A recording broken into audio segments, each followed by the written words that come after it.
welcome back to the show. This is the Mental Breakdown. I'm your host, Joey Velez, back at you with another episode. And today we're going to be talking about catastrophic thinking.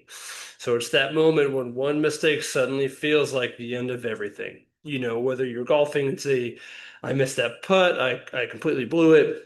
You know, quarterback saying, I threw an interception, I'm just terrible today. Or baseball players saying, I struck out, coach is never going to trust me again. Your brain takes one event and turns it into a disaster movie. The problem isn't the mistake itself, it's the story that we tell ourselves afterwards. So let's talk about why this happens and how elite performers stop the spiral before it costs them the rest of the competition. So your brain is wired to detect threats. Thousands of years ago, assuming the worst could keep you alive. Unfortunately, your brain often can't tell the difference between facing a predator and missing a free throw. So, after one mistake, it starts asking questions like, what if this ruins everything? What if everyone thinks I'm a failure? What if I never recover? Notice how quickly your mind jumps from the present to an imagined future. Catastrophic thinking isn't objective reality. It's your brain trying to prepare for danger by imagining the worst case scenario. Now, the problem is that it steals your attention from the only thing that you have control over, which is the next play. Right? Imagine a golfer who double bogeys on the first hole, and trust me, I've been there. If they think, well, there goes my round, they're no longer playing hole two, they're mentally replaying hole one. They're calculating a bad score. They're wondering what everyone else thinks. They're carrying emotional baggage into every swing.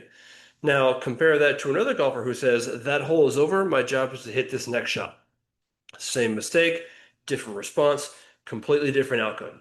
Elite athletes don't necessarily make fewer mistakes, they simply recover faster.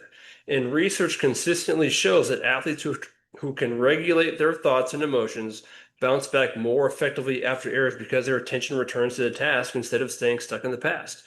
So, here are some tools that you can use immediately to help stop catastrophic thinking. The first one is catch the story, right? So ask yourself, am I describing what happened or am I predicting disaster? There's a huge difference between I missed that shot and I've lost the game, right? One is a fact, the other is a prediction. The second thing you can do is zoom in. So when your mind wants to think about the whole game, the whole season, your whole career, try shrinking your focus. Ask yourself, what's my next job? One breath, one possession, one swing, one pitch. That next action is always more important than the last mistake. Third, talk to yourself like a great coach would. A great coach rarely says, that's it, everything's over, you suck, right? Instead, they probably say, hey, reset, learn from it, next play, come on, let's go.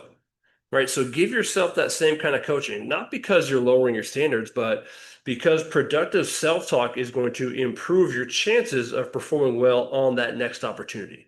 So here's a takeaway from today. One mistake does not require an emotional collapse, right? Mistakes are part of performance. Catastrophic thinking convinces you that one moment defines the outcome. High performers know better. They don't waste energy trying to erase the mistake. They redirect their energy toward whatever the next opportunity is. So the next time you hear yourself saying, I blew it, try replacing it with something like this. Like, that happened, now what's my next job? Because championships, great performances, and resilient athletes aren't built on perfect moments, right? They're built on great recoveries. Your performance is never defined by one mistake. It's defined by how you respond to them.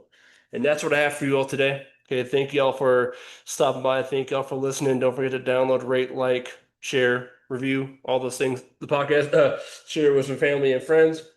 We'll be back soon. Okay, good to see y'all. Good to talk to y'all again. And don't forget, today's a great day to make an impact on someone's life. All right, y'all. Have a good one.